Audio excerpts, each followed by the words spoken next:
This video is my reaction to the Lions and Falcons preseason matchup.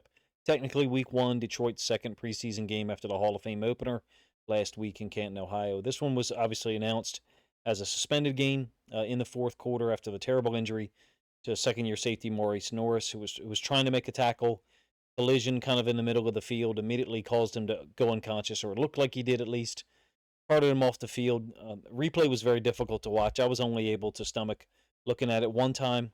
We were all praying for his recovery and protection from any harm and injury, and then eventual return to full health. Guy who had, from all reports, been battling to make the roster, seemed to be giving everything that he had on every single play, including the one where he got injured in a game that was stopped when the Lions were winning 17-10. The teams did the right thing, if you ask me. After a meeting between the coaches, Dan Campbell and Raheem Morris, decided that the game was just going to stop. And I don't know if they discussed anything with the refs, who may or may not have agreed with that decision or given them other options. But I thought it was really classy by everyone involved. Emory Jones took the snap, and then no one did anything. Presumably, we're going to let the clock run out, or perhaps to force the refs to call the game when someone decided to suspend it eventually. Maybe word came from New York, I don't know. But they eventually did, because all everyone could think about was obviously Morris's health and pray that we get good news at some point overnight or perhaps the next morning. It looked like all 22 players on the field, 11 on offense and 11 on defense for the Lions, came together in a circle of prayer while the clock was running. So amazing moment from the standpoint of solidarity and everyone standing up for what they believe was the right thing to do because of their concern for someone they were either playing against, or in the case of the Lions, a teammate that they worked next to every day. And you can totally understand it, right? It would have been extremely difficult for the players in that locker room, on that field, to continue playing. Norris family, whether they were there or not, apparently his mom was at the hospital, so it sounds like she was at the game. Initial reports at some point after the game, Dan Campbell came out and said that there was good news, and followed by a little later, Tara Arnold had a tweet that said he's good, in basically the same words. And then finally, the Lions' own Twitter announced it, that he had feeling and movement in all of his extremities, which is amazing. So thank God for that. I do have to point out the class that the players and coaches displayed by just snapping the ball and standing there in a circle. Never seen anything like that. The announcers that I had the good fortune to listen to was, I think, Lions TV Network, and they were kind of filling the space. And there was a part of me that was like, guys, you don't need to fill the space here. We can all kind of understand what's happening. But um, hard worker in Norris, someone who's attacked the preseason and trying to get a spot on this roster. I wasn't going to record a reaction video unless or until we got some news. And fortunately, we did. Fortunately for Norris and his family, we did. So that's why this one is considerably later than normal. It really doesn't matter in the grand scheme of things. But to comment on the game a little bit, now that we've got news, kind of confirms what we were hoping for, that Norris is going to be able to hopefully be on the road to recovery. The Lions took a particular strategy into tonight's game. They let some rookies get on the field that didn't play last week, right? Tyleik Williams, Tate Ratledge. They played some in the first half. First of all, I'm looking forward to seeing what the film those guys looks like. I feel like I have a kind of an idea. I thought Tyleik Williams soaked up double teams twice, was disruptive on a third play. I felt like there was a double team on a zone read option where he kind of got pushed back a little bit, and Muhammad ended up making the tackle into the boundary for a 4 or 5 yard gain. Tate Ratledge couldn't really get a read on it live. It's kind of tough. I try to document so much information while watching the game to maybe present to you guys stuff that looks like this, which I've generally shown for most of my reaction videos. It'll be the fifth possession. We'll talk about it in a couple of minutes, but I'm trying to document some of that information. And so at times I can't necessarily focus on one player, particularly interior offensive lineman like Ratledge or a D tackle like Tyleik Williams. But the first half was extremely limited offensively. Both teams' defenses were dominant. Unfortunate for Hendon Hooker, right? He did finish 7 of 10 passing, but only for 38 yards. Had the 2 fumbles, one of which clearly 100% his fault. The other, I think they really got to talk about the right tackle getting beat by Arnold Ebiketie, who's a talented edge rusher for the Falcons. Haven't maybe had the production that some would have expected for him coming out of Penn State. They've drafted edge defenders, brought guys in the last couple of years. Ebiketie was out there on the field tonight, which may or may not be a good sign for him. I look for big things for him he was a genetic mismatch for the right tackle, Mason Miller. I thought Detroit's run defense on the other side was their activity level, their aggressiveness was off the charts, but their decisive plays against the run was obvious. They're playing downhill, multiple guys across the line of scrimmage or at the line of scrimmage on run plays, really dominant. They held down all phases of the Falcons offense, in fact, until the last possession of the second quarter. And that was when Easton Stick, I believe is how you say it. Forgive me. He had a few connections on the outside. Either he was avoiding players like Avonte Maddox, who he did target twice earlier, and Maddox, was up to the task in coverage. Rock Ya-Sin kind of transitioning to safety, which is interesting to me, and I thought there was some good and a little bit of bad. But when Stick decided to target the outside corners was Poodle, 17, and I think Halle, 36. As soon as he started to target those guys, it was a different game, right? The ball went right down the field. Don't mean to be disrespectful towards those guys, but drastically different manner of chunk plays were produced by Atlanta's offense when they decided to target those two players. The defense for Detroit, I have to continue to be impressed by. It seems like a long time ago as I record this, well past midnight. But they executed a number of concepts in terms of blitzes and coverages, and all of them looked sharp. I was impressed, to be honest with you. A 3rd and 6 in particular, maybe 3rd and 7, where they bring heavy pressure 6 or maybe even 7. Rock Ya-Sin makes the tackle because he knows that the ball's got to come out quick, right? All the DBs understand that because of how many players are blitzing against Stick. I thought there was just real alignment of the defense tonight. If you're willing to admit that last 2-minute drive for Stick, then the offense was absolutely lights out in the first half. On the other side of the ball, Hendon Hooker and the offense were clearly not. Hooker stats don't look good. The second fumble was a strip sack by Ebiketie.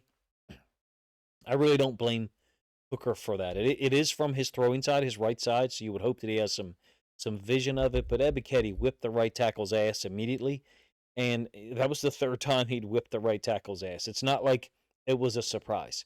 So a part of me is like, hey, you guys calling the plays, the offensive staff, you got to help him out if you've got Ebiketie over there. But, Ebiketie pulled the ball away from Hooker in the second quarter to ruin what really looked like a promising drive. Hooker finished 7 of 10, like I said, 2 fumbles. It was the first one he was trying to scramble, gets hit, fumbles it away. That was in the first quarter. Just multiple possessions and only a 3 in the first quarter, I should say. The defenses were so dominant that both teams had the ball. I think 5 times or 5 and 4. I may be wrong there, but ended up a 3-0 score in favor of Atlanta. Hooker's second fumble occurred early in the second quarter, and that ruined a 10-play drive. That drive was highlighted by a 4th and 3 conversion from Hooker to Isaac Tesla. Tesla was outside. It was like a shake slant against man. Heavy pressure brought by the Falcons, and Hooker got rid of the ball quick. Tesla made the catch on a little shake slant. So things look promising, right? Converting a 4th and 3. 2 plays later, he fumbles again. Ebiketie beats Miller, and that really ended Hooker's night. And then in comes Kyle Allen, and voila, big plays happen. That was kind of shocking, right? You had the huge completion in the middle of the field to Jackson Meeks, which was kind of interesting on multiple levels. Number 23, the safety, who had the big hit on Craig Reynolds early, actually played it quite poorly. The ref was playing better defense than 23 on that play. It goes down as a 68-yard gain, to be precise. Came out of nowhere, right? There was another defensive stop by the Lions after Hooker's second fumble. Then you have, on that situation, that defensive stop is the 3rd and 7. That's when Kelvin Shepherd dialed up the 6-man pressure, right? Actually, like I said earlier, it may have been 7. And Rock closed on an underneath route from the free safety position because the DBs know the ball has to come out. He made the tackle, and that was their 5th stop out of 6 drives. The only outlier on those first 6 drives was when Atlanta took over at the Lions' 41-yard line after Hooker's first fumble, right? And they turned that into a field goal. So the defense absolutely balling. So Allen's first possession right after that stop, it looks similarly bleak, right? It's a 2nd and 17. They're backed up to their own 13. And then he uncorks this high arcing pass over the middle to Meeks. And Meeks somehow navigated the ref flashing right in front of his vision. That you just don't see that a whole lot. He still controlled the ball for a huge gain. Kennedy is down there blocking, I think. 3 plays later, it's a 3rd and 2, and Tesla lines up in the slot to the left. And it's a pick wheel, or some people call it a fade, pick fade, whatever you want to call it. The outside receiver picks the defender lined up over Tesla, and then he goes up and high points it to get his first career touchdown. It's in the preseason, so won't count, but it is an NFL touchdown in an NFL game. 11-yard touchdown catch just before a 2-minute warning to make it 7-3. Here is the drive summary there. I guess I should show it. I did record it and take a picture of it. Like I said, Falcons are up 3-0. Allen also had a really nice scramble here on a 1st and 10. It's the 4th play down from the top for you guys. 1st and 10 from the 19-yard line, the positive 19-yard line. If there's no negative in front of it, it means you're on the other side of the field. So the Falcons' 19-yard line scrambled for 7, and then an F counter on 2nd and 3. Small didn't get much. I think Natron Brooks, one of my favorite corners that doesn't get a lot of recognition, had a whale of a game last year against the Ravens. And I just, hope he gets more opportunities in the regular season. He was involved in the tackle as well on a 1-yard gain by Jabari Small. And then the 3rd and 2, the touchdown to Tesla. Like I said, goes up and high points the ball. Some would say, hey, he's wide open, so what difference does it make? He's ensuring that the DB, the defender, can't make a play on the ball. I thought it was brilliant stuff by Tesla. And then, unfortunately, Stick attacks the outside down the field on the next possession. They take a 10-7 lead. In the 3rd quarter, I'm going to kind of skip around a little bit. I'll be honest with you, I was not taking copious notes in the 3rd quarter for various reasons. 2 computers open, doing work on a separate project on one side, which is something I'll reveal hopefully Sunday morning if I can get that accomplished. But Jake Bates' field goal, the 57-yarder in the 3rd quarter, that was badass. It probably would have been good from 65 or 66. It hit up on the net a little bit from 57. I really wanted to focus on the first half when I felt like you had a number of second stringers in the game, as well as guys that are trying to get in the rotation. As far as Ratledge's reps go in the first half, like I said earlier, looking forward to the film. I thought he was a little off balance on 2 plays. One of them was a screen that he went to the ground, so he's trying to just cut the guy, get his arms down. I get it. Tyleek Williams, the one double team that allowed 52 Cunningham to make a huge hit early in the game. Cunningham looked good those first 2 possessions, or maybe only played the first drive, in fact. Had 3 tackles to my notes, or to my knowledge. Muhammad was another guy that I thought played extremely well, attacking the ball, getting a good get-off on the ball, crossing the line of scrimmage, attacking. He had at least 1 good pass rush rep in the first half. Also, Hassanin, I think he only goes down as having 2 tackles, to be honest with you, but I might be wrong there. One of them was a chase down that I thought was on a screen on the other side of the field. It looked like Hassanin was in like 3x speed. It was a very impressive play. I might be wrong. Maybe he was on the side of the screen, and so that's why he got there so quickly, but it was just, nasty. Meeks actually had another touchdown catch to cap a 3rd quarter drive. This was after Bates' 57-yard field goal tied it. There's a sprint out concept by Allen to his right.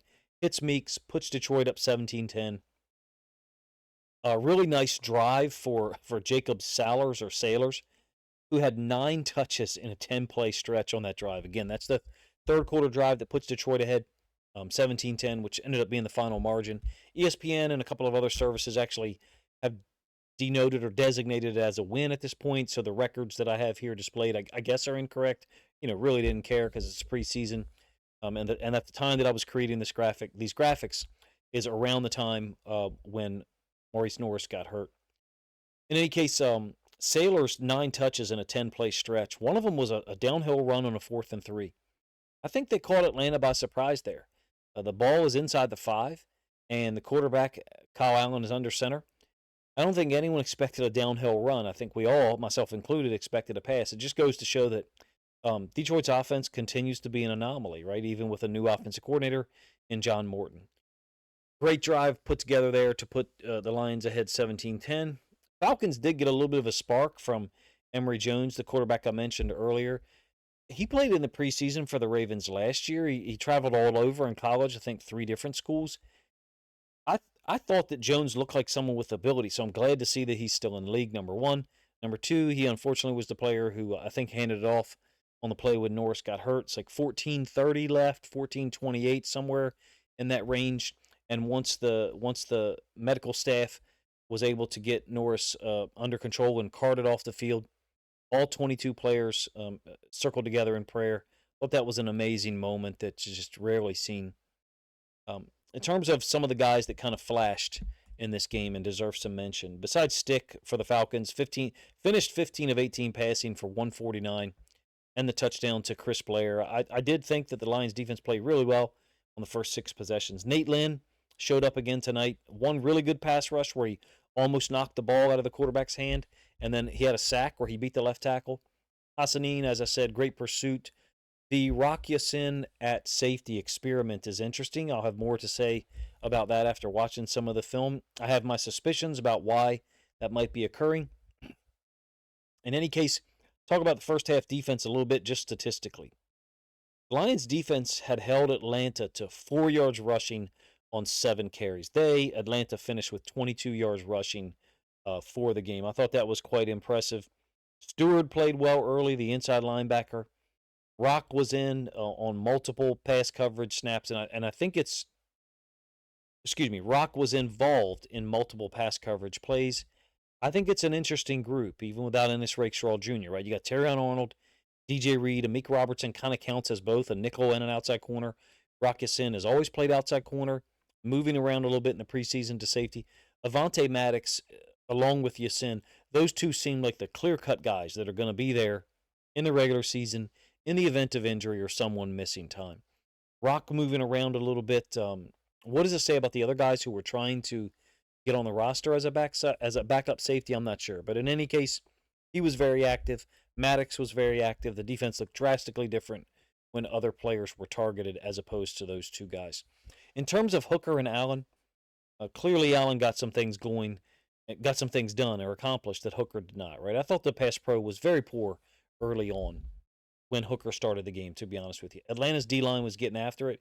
Very similar to last season. The Ravens played Atlanta in the preseason, and their backup D-line kicked our ass too. We had extreme difficulty pass pro in those guys. So I'm really interested most in the offensive line and defensive line film this week, to be real, and to see how Rattledge and Williams each played in the limited action that they had, as well as guys like Tristan Colon, who I thought had some good moments last week, but unfortunately got hurt this week. And then Muhammad, Lynn, and Hassanin, the defensive ends as well. You guys have to let me know what your thoughts are on the game. Obviously, everyone's prayers and initial concerns were with Maurice Norris, who, from all reports at this point, sounds like he's going to be able to make a nice recovery and did not sustain a serious long-term injury. That's my hope as I record this, because I tried to confirm with a couple of sites before moving forward and recording the reaction video.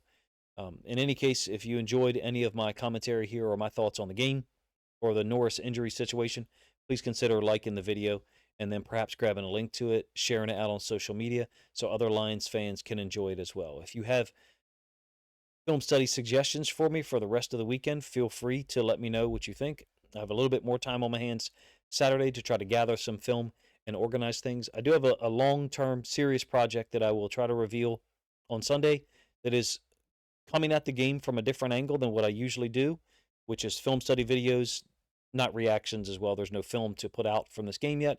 That will be out on Saturday, which time I'll be able to produce videos for YouTube and or Twitter and my Patreon. Appreciate you guys' time.